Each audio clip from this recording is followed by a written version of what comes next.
Let's talk about the myth that if I try hard enough for long enough, then it'll all just work out.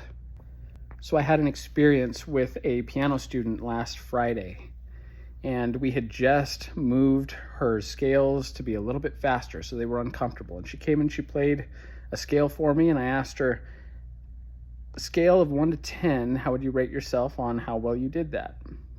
She said, 6, 7. I was like, okay, great.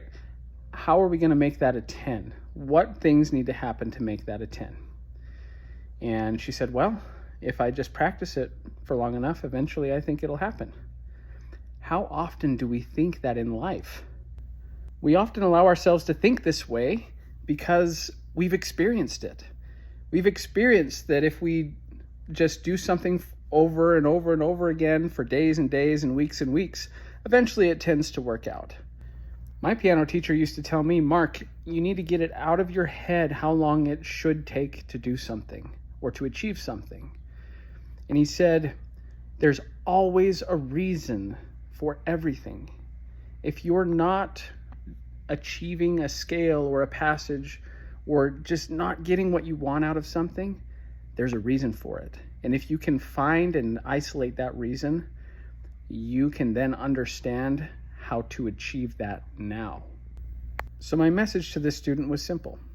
It was, yes, you could do this for quite a while and work really hard, and eventually it may work out.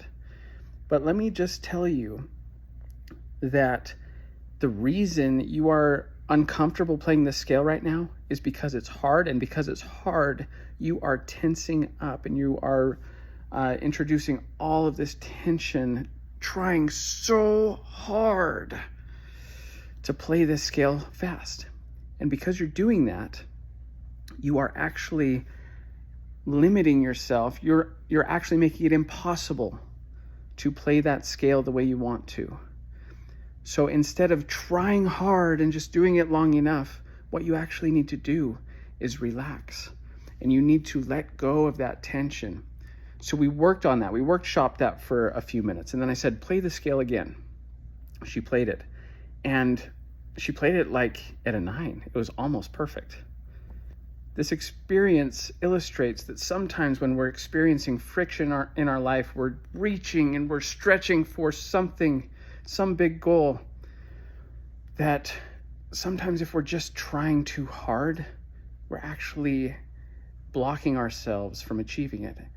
And if we can take a step back and identify what it is, whether it's mental, emotional, physical, spiritual, what is it that's holding me back from actually achieving what I want?